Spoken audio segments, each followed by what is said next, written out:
You've tried medications, you've tried therapy, meditation, breathing exercises, and cutting out caffeine, and you're still anxious. Here's what most doctors won't tell you. What we now know about treating anxiety is different from what we knew 10 years ago. Anxiety isn't just a brain chemistry problem, it's a whole body problem. And right now, we finally have the science and the tools, including newer medications, TMS, esketamine, micronutrient testing, wearable technology, and emerging psychedelics. Hi, I'm Dr. Air, integrative psychiatrist and lifestyle physician. Today, I'm breaking down the complete roadmap for treating anxiety in current times, not just managing symptoms, but addressing the root causes your doctor may have missed. I'll show you why your current treatment might be incomplete, what the latest research reveals about inflammation and your nervous system, and the personalized treatment pyramid that's changing lives. Stick around because one of these strategies could be the missing piece you've been searching for. Quick story about Alex. He's 47, high-performing marketing executive, 3 teenagers, aging parents. He came to me after years of treatment for anxiety. He had been on Lexapro for 3 years. It helped at first, but lately the anxiety was creeping back. Racing thoughts at 3 a.m., tightness in his chest during meetings, a constant hum of dread he couldn't shake. His previous psychiatrist suggested increasing the dose, but Alex had a question. Is this really just about serotonin, or is something else going on? And that question, gold, because there's a paradigm shift. Here's what's different about treating anxiety right now. We've moved beyond the chemical imbalance model. Don't get me wrong, neurotransmitters matter, medications help, but we now understand that anxiety is a systems problem. Your brain doesn't exist in isolation. It's connected to your gut, your hormones, your mitochondria, your immune system. And when those systems are struggling, your brain struggles too. Think of your brain like this. It's the command center, but it's getting signals from everywhere: your gut, your hormones, your stress response, your sleep quality. If those signals are chaotic, your brain can't regulate anxiety, no matter how much medication you take.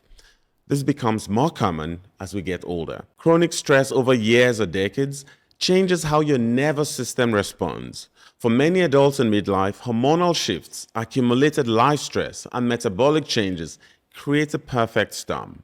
But here's the good news. When we treat anxiety as a whole body condition, we get whole person results. So let me show you how we approach anxiety treatment today. I want you to think of anxiety treatment like building blocks. Most doctors start at the top, medications. But in current times, we build from the foundation up. The foundation: lifestyle and integrative medicine, sleep, nutrition, movement, stress management, gut health, inflammation control, mitochondria, insulin resistance. This isn't wellness fluff. This is evidence-based medicine. The middle layer: therapy, digital therapeutics, and somatic approaches. Cognitive behavioral therapy, vagal nerve stimulation, breathwork protocols, biofeedback. And the top layer: medications and advanced interventions. SSRIs, SNRIs, short-term benzodiazepines only when appropriate, TMS, esketamine, emerging psychedelics. Here's the key. You don't skip the foundation and go straight to the top. You build up. And when you do, the medications work better, at lower doses, with fewer side effects. Let me break this down. Let's start with the gut-brain axis. Your gut and your brain are in constant conversation. In fact, 90% of your serotonin, the neurotransmitter most anxiety medications target, is made in your gut, not your brain. If your gut is inflamed, imbalanced, or struggling, your brain feels it. Research shows that people with anxiety often have altered gut microbiomes. And here's what's fascinating. Studies on probiotics, specifically psychobiotics, show they can reduce anxiety symptoms as effectively as some medications. One study found that lactobacillus and bifidobacterium strains reduced anxiety scores by 40% in just 8 weeks. So what do? Eat fermented foods like kefir, sauerkraut, kimchi, plain yogurt. Consider a high-quality probiotic with research-backed strains. Avoid gut disruptors such as excess sugar, seed oils, alcohol, and long-term use of NSAID medications like ibuprofen. Now let's move on to the relationship between inflammation and anxiety. Here's something most people don't know. Anxiety isn't just psychological. Inflammation contributes. Studies show that people with anxiety have elevated inflammatory markers, things like CRP, IL-6, and TNF alpha. Inflammation creates neural noise. It slows down communication between brain cells. It makes your nervous system more reactive. Think of it like static on a radio. The signal is there, but it's distorted. This becomes more common as we get older, especially for adults dealing with chronic stress, poor sleep, or metabolic issues. For women, hormonal shifts during perimenopause and menopause can amplify inflammation. So how do you calm inflammation? Omega-3 fatty acids, 1,000 to 2,000 milligrams of EPA-rich fish oil daily. Turmeric with black pepper or curcumin supplements. Anti-inflammatory foods, leafy greens, berries, olive oil, and wild salmon. Cut out inflammatory triggers such as processed foods, excess sugar, and seed oils. You also need to know about mitochondria, your brain's battery packs. Your brain uses about 20% of your body's total energy, but it can't store energy. It has to produce it constantly in tiny cellular power plants called mitochondria. When your mitochondria are struggling, your brain doesn't have the fuel it needs to regulate anxiety. You feel foggy, fatigued, emotionally flat, wired but tired. Research links mitochondrial dysfunction to anxiety, depression, and memory problems. So how do you power up your mitochondria? Magnesium glycinate, 200 to 400 milligrams at night. Coenzyme Q10 or CoQ10, 100 to 200 milligrams daily. B-complex vitamins with methylated folate and B12. Creatine monohydrate, 3 to 5 grams daily. Yes, it's not just for bodybuilders. It supports brain energy. There is also the interplay of blood sugar, insulin resistance, and anxiety. I'm sure you've noticed your anxiety spikes when you skip a meal or after a sugary snack. That's not a coincidence. Unstable blood sugar affects dopamine, spikes cortisol, and sends your nervous system into overdrive. Studies show that people with anxiety often have impaired glucose tolerance, and this gets worse with age, chronic stress, and hormone changes. Think of your blood sugar like sand in an hourglass. When it's stable, the sand flows smoothly. Your brain stays calm. But when it spikes and crashes, the sand dumps all at once. Your nervous system panics. So what do? Eat protein with every meal. Aim for 20 to 30 grams at breakfast or your first meal. Combine carbs with healthy fat and fiber. Don't skip meals. Ditch refined sugar and processed carbs. Now let's move on to sleep, a non-negotiable for anxiety and your mental health as a whole. If you're not sleeping, you're not healing. Sleep is when your brain detoxifies, consolidates memories, and resets your stress response. Chronic sleep disruption directly increases anxiety. In fact, one night of poor sleep can increase anxiety by up to 30% the next day.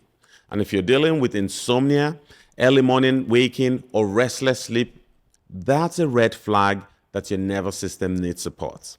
I've created a free guide to help you optimize your sleep naturally. The link is in the description. Download it, use it, share it with a friend. Let's talk about a gold standard treatment for anxiety, cognitive behavioral therapy, CBT. This form of therapy teaches you to identify and challenge anxious thoughts, reframe catastrophic thinking, and build coping skills. Studies show CBT is as effective as medication for many people, and the benefits last after treatment ends. If you're on medication, adding CBT can boost effectiveness by up to 30%. Somatic therapy is also very helpful for anxiety. This is because anxiety doesn't just live in your mind, it lives in your body. Tight chest, shallow breathing, clenched jaw, tense shoulders. Your nervous system is stuck in threat mode. So we need to teach your body that it's safe. This is where somatic therapy comes in handy. Similarly, vagal nerve stimulation is helpful for anxiety treatment. This is because your vagus nerve is like the brake pedal for your stress response. When it's activated, your body shifts from fight or flight to rest and digest. So how do you activate it? Cold water on your face, cold bath and plunges, humming, singing, or gargling, deep, slow breathing. Speaking of breathing, there are several types. Studies show that one of the most effective breathing techniques is a pattern called coherent breathing. This involves slowing your breathing down from the normal 15 to 16 breaths per minute to about 6 breaths per minute. This means inhaling for 5 seconds, then exhaling for another 5 seconds. Research shows that coherent breathing improves parasympathetic activity, regulates cortisol levels, reduces inflammatory markers, and enhances sleep. Now let's move on to wearable devices. Right now, we have technology that gives you real-time data on your nervous system. Heart rate variability or HRV tracking using devices like the Oura Ring or Whoop shows you how well your body is recovering from stress. HRV is a simple but powerful window into how your nervous system is functioning. It measures the tiny changes in time between heartbeats, which tells us how flexible and resilient your nervous system is.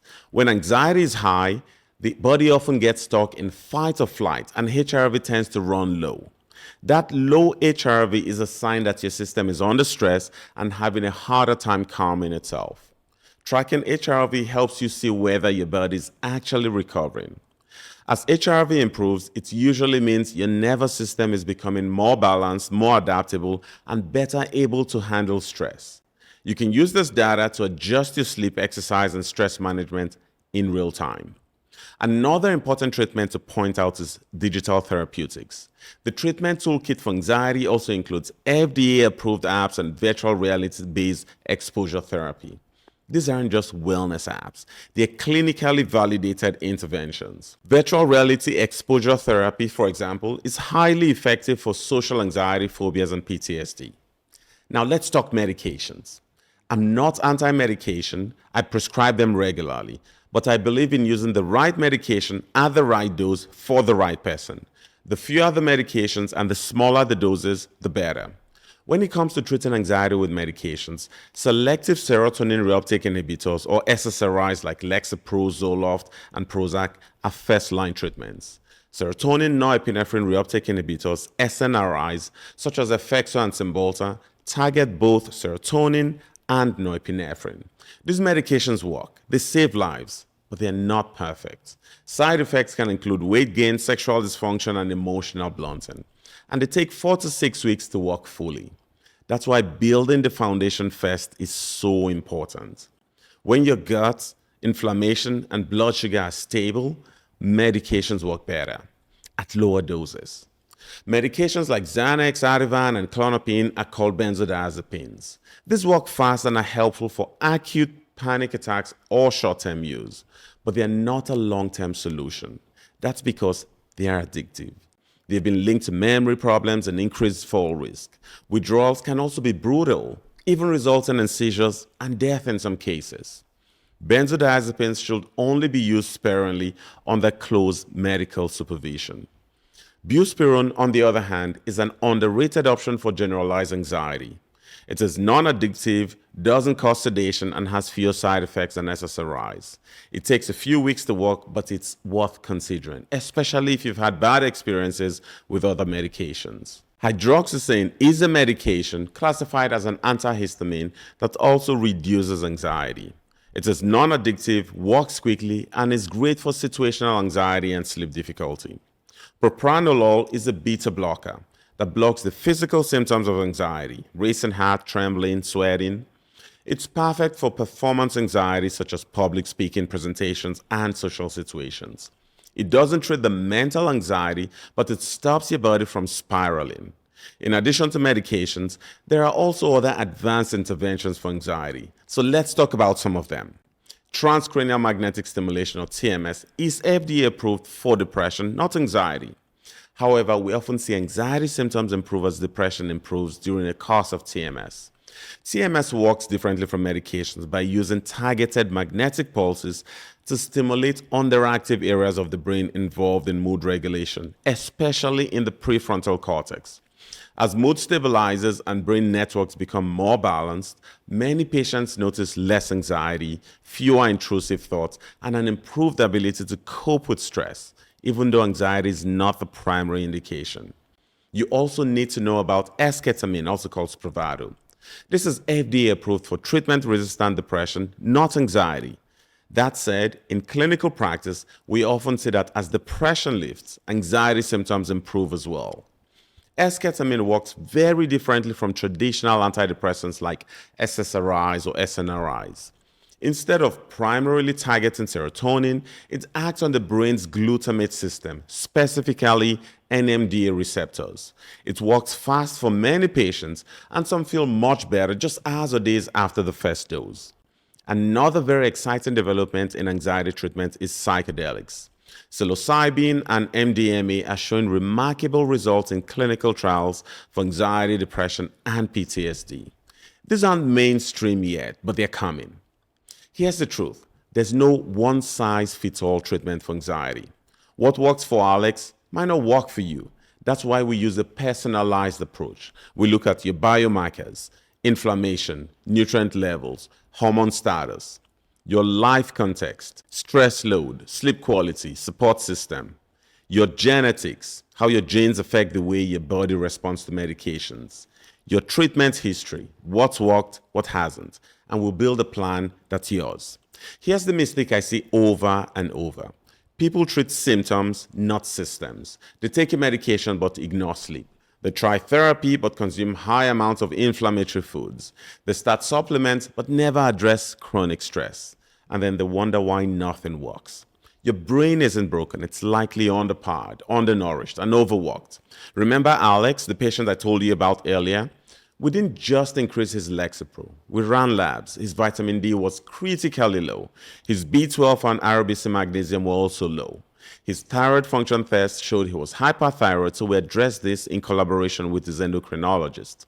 We optimized his sleep, added vitamin D, started him on magnesium and methylated B vitamins. We taught him breathwork and encouraged an anti-inflammatory diet and yoga. And we adjusted his medication down, not up. 6 weeks later, he told me, I feel like myself again. For the first time in years, I'm not just surviving, I'm living, and I'm sleeping better than I have in years. Talking about sleep, if you're experiencing insomnia, I've created a free guide that walks you through the exact steps to optimize your sleep naturally. The link to the free sleep guide is in the description below.